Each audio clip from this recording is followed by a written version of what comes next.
Hello there, faithful listener. You've tuned in to Season 7 of the Bible Explained podcast. So make sure to grab your cup of coffee because today we are going to be discussing the book of 1 Samuel. Hello and good morning, friends and faithful listeners, and happy Monday. I hope you all had a really fantastic weekend this past weekend. And since today is Monday, for those of you who are new on the podcast, I do an Old Testament episode on Mondays, Wednesdays, and Fridays. And so today we are in the Old Testament and we are going to be talking about 1 Samuel chapter 2. But before I get into today's episode, I just want to say today is the first day ever of me using my new podcast setup. I actually got like a boom mic stand for my podcast, and the mic now is not on the desk. It's like suspended, and this is great because I am flailing my arms like all over the place right now and it's not touching my microphone. It's amazing. Like I can actually move my arms and I am very much moving my arms right now and it's wonderful. And so I'm hoping that this new mic setup is going to actually protect my mic more from both my arms knocking it across the room and also Bandit pulling the cords out, because he often does that. He will regularly walk underneath my desk because I have a little bed for him under there, and sometimes the cord gets like caught on his foot and he just brings the entire setup down. So now, hopefully, my mic is protected with this new setup. So let me know how it sounds, because it is a different setup and I'm still trying to figure out the sound quality with it. So yeah, just let me know. Let me know how it sounds. But okay, let's read 1 Samuel chapter 2 today, verses 1 through 11. And we're going to be talking about Hannah's prayer. I'll be reading this out of the WEB as I always do. Hannah prayed and she said, "My heart exalts in Yahweh. My horn is exalted in Yahweh. My mouth is enlarged over my enemies, because I rejoice in your salvation. There is no one as holy as Yahweh. There is no one besides you, nor is there any rock like our God. Don't keep talking so exceedingly proudly. Don't let arrogance come out of your mouth, for Yahweh is God of knowledge. By him actions are weighed. The bows of the mighty men are broken. Those who stumbled are armed with strength. Those who are full have hired themselves out for bread. Those who are hungry are satisfied. Yes, the barren has borne 7, and she who has many children languishes. Yahweh kills and he makes alive. He brings down to Sheol and brings up. Yahweh makes poor and makes rich. He brings low, and he also lifts up. He raises up the poor out of the dust, and he lifts up the needy from the dunghill, to make them sit with princes and inherit the throne of glory. For the pillars of the earth are Yahweh's. He has set the world on them. He will keep the feet of his holy ones, but the wicked will be put to silence in darkness, for no man will prevail by strength. Those who strive with Yahweh shall be broken to pieces. He will thunder against them in the sky. Yahweh will judge the ends of the earth. He will give strength to his king and exalt the horn of his anointed. Elkanah went to Ramah to his house. The child served Yahweh before Eli the priest. So for those of you who didn't tune in to the last episodes I did about Hannah, you might be a little bit confused about what is happening here, so I do recommend going back and listening. But just to recap, Hannah was the second wife of this guy named Elkanah. Okay, so Elkanah had 2 wives, Hannah and this other girl named Peninnah. And so Peninnah hated Hannah, okay, probably because of the whole 2 wives thing that is going on in the family. So Peninnah did not like Hannah, and Peninnah had many children when Hannah had none. And so Peninnah all the time, whenever she got a chance, would make fun of Hannah for not having any kids. And she'd be like, look at all the kids I have, Hannah, you have 0. And so Hannah was very distraught over this, obviously, because she desperately wanted a child. She had an urge that was very common to women to become a mother. And plus, on top of that, Hannah had to share her husband with another woman. So she doesn't even get her full husband. So you can see how upset and distraught she was. So she goes to the temple and she prays and she makes this vow to God. She says, "God, if you will give me a son, then I will dedicate him to you." Meaning that her son would become almost like a priest. He would become an assistant to the priest. He would be left at the temple to serve and to live at the temple. And so that's what she tells God. She's like, "God, Please give me a son. I will give him back to you. So God actually grants her request. God remembers her. And after a while, we don't know how long, God allows her to have a child. And so she names the little boy Samuel, which means heard by God. So at the end of the last chapter where we left off, Hannah is taking little Samuel, who is a young child at this point, to the temple to fulfill her vow. She is ready to leave little Samuel at the temple, basically for the rest of his life. So you can imagine how distraught, in a way, Hannah was to have to leave her only son at the temple when she didn't have any other sons at all. She didn't have any other children at this time period. And we don't know how old Samuel was. Samuel could have been like 4 or 5 years old. And so during that time period, Hannah again still wasn't getting pregnant, still wasn't having any other children. So you can imagine this was a test of her faith for her to actually fulfill this vow and believe that God was going to take care of little Samuel and take care of her as well. So Hannah prays and she says, "My heart exalts in Yahweh, my horn is exalted in Yahweh." And what's so beautiful about that is that Samuel is literally being dropped off at the temple right now, and Hannah is praying to Yahweh and saying her heart exalts in Yahweh. When I'm sure she is crying, I'm sure she is very sad and very distraught and very upset in a way, but yet she's still saying her heart exalts in Yahweh because Yahweh gave her what she asked for.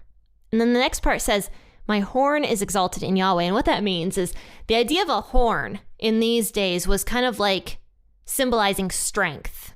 So, horn is blown in battle. The horn would be like the strong part of the oxen, right?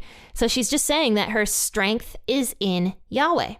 Then she says, "My mouth is enlarged over my enemies." And this part is really funny because she's basically saying that she is smiling at her enemies. And who was her enemy? It was Peninnah and anybody else that made fun of Hannah during that time period when she had no children. Because back in these days, having no children was kind of like really looked down on. You were looked at like you were cursed or something along those lines because you had no children. And I can imagine it was more than Peninnah making fun of Hannah or looking down at Hannah. It could have been Hannah's own family, potentially. And something I've realized is that there are a lot of Peninnahs in the world. And you don't have to go very far to find a Peninnah. You just have to go on Facebook, basically, or any other social media platform ever to find a Peninnah. Because Peninnahs are the people that criticize you for no reason, and the people that brag about what they have and post like pictures on social media. There are a lot of Peninnahs in the world. And yet Hannah is saying here that she is smiling at the Peninnahs of the world. They can brag all they want over what they have, but Hannah was truly blessed by God, and she knew that she was truly blessed by God. So she was just letting all that stuff roll off her back now, and she's smiling at her enemies. When you think of smiling at your enemies, it's almost as if you're not offended by them any longer. There's nothing they can do to offend you because you know the blessings that God has given you. So she's no longer paying attention to the Peninnahs, right? So she says, "Because I rejoice in your salvation." So she can smile at her enemies because God has saved her, is what she says. "There is no one as holy as Yahweh. There is no one besides you. There is no rock like our God." Once again, this is almost like that Hebrew poetry that we can see here, where she's saying a very similar phrase, but in a different way each time. God is very holy. There is no one that is like God. There is no rock like our God. She says in verse 3 and 4, "Don't keep talking so proudly. Don't let arrogance come out of your mouth." And that's so true. And I can imagine, Hannah is thinking of Peninnah and other people who were very arrogant toward her for the entire time. I can imagine she's thinking about those people because she says, "Stop talking so proudly. Don't let arrogance come out of your mouth because Yahweh is the God of knowledge. By him actions are weighed." So in other words, because God is so holy and because he is so filled with wisdom, none of us really have a place to be proud or arrogant because God is so above us in every single way possible. So she's saying, don't be arrogant any longer. She says, because the bows of the mighty men are broken. And then she goes into all these other things. She says, those who stumble are armed with strength. Those who are full have hired themselves out for bread. Those who are hungry are now satisfied. And yes, the barren has borne 7, and she who has many children languishes. Because God is so above us in every single way possible, God can change someone's situation immediately. And this reminds me of the parable, actually, that Jesus stated. There was a parable of this very, very rich man in the New Testament who had tons of land and tons of grain. And so this rich man decides that he's going to put all this grain up into these storehouses and just enjoy the rest of his life in comfort, not helping anybody, not taking care of anybody, and just, basking in his own glory. And in the parable, God actually tells the man, tonight your life is required of you because of what you have done, because you have given me no glory, because I've given you so many blessings, because you are arrogant, because you don't help other people with what I have given you. Tonight, your life is required of you. And so Hannah's prayer reminds me of that parable where God gives everything in life. Every single thing that we have or we own has been a gift from God. It says in Scripture that every good gift, has come down from God from heaven for us. So every single good thing we have on earth is from God, whether that be money, our family, our homes, our health. All these things are from God. So nothing we have ultimately came from us. Every single thing came from God. So we need to glorify God through the things that He has given us, firstly. And secondly, because everything belongs to God, God can take it away at a moment's notice. He can change a situation immediately. Like I just stated in that parable, all of a sudden that man's life in that parable was required of him. He was going to die that very night because of all the evil he had done in his lifetime.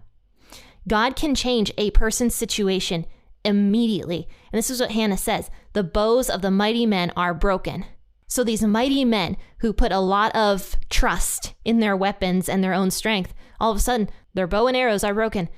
But those who stumbled are armed with strength. So these people who were poor and had no strength whatsoever, God gave them strength because they were a humble individual. Verse 5, those who are full have hired themselves out for bread. So those who are arrogant, who have so much, who don't thank God for what they have, suddenly they're hiring themselves out for bread. God changed their situation immediately. But yet those who are hungry are now satisfied. And yes, the barren woman had 7 children.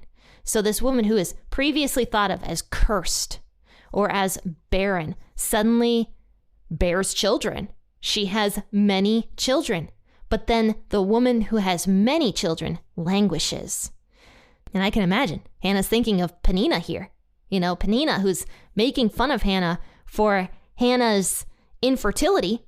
Peninnah now, who has many children, is potentially languishing because Hannah had a child herself. Who knows? So now in verses 6 through 10 to continue on. Yahweh kills and He makes alive. He brings down to Sheol and He brings up. So Sheol is not necessarily hell. It just means the grave. And Hannah here is just expressing her point further that, God gives and He takes away. He gives life, He takes life away because everything belongs to God. Yahweh makes poor and He makes rich. He brings low, He lifts up. He raises the poor out of the dust. He lifts up the needy from the dunghill to make them sit with the princes and inherit the throne of glory. All of this is talking about how God loves humility. And He truly does. God truly loves a humble heart. In fact, in the book of Proverbs, it actually says that one of the things that God hates the most is a proud look. God can't stand pridefulness in the heart because pridefulness is believing in one's own greatness. And because none of us are truly great, God hates that because we are supposed to be looking to God and God's greatness, not our own greatness, because ultimately we really have done nothing, right, to achieve what we have. Every single thing, like I said earlier, was given to us by God. And you know what? It's not just God that hates arrogance. The majority of people in the world dislike an arrogant person. There's something about arrogance that just makes a person very entitled, right? So very few people really like arrogance or like people who act arrogantly. So Hannah is praying in this prayer, just stop being arrogant, because everything we have is from God. So we need to glorify God for the things that we have. And we need to be humble before God, because God blesses humility, but he does not bless arrogance. He will keep the feet of his holy ones. The wicked will be put to silence in darkness, for no man will prevail by strength. In other words, no man will prevail by his own strength. No man will go forward in life because of his own strength. Everything is from God. To conclude in verse 10 and 11, those who strive with Yahweh shall be broken to pieces. He will thunder against them in the sky. This means that anybody who tries to fight against Yahweh, anybody who tries to fight against God's plans, they will be broken into pieces. And you know, God's mercy is really great. And you can see that here, like nowadays, with how much evil is all over the place that you can just see is happening. And yet God is being extremely merciful and being extremely kind to people.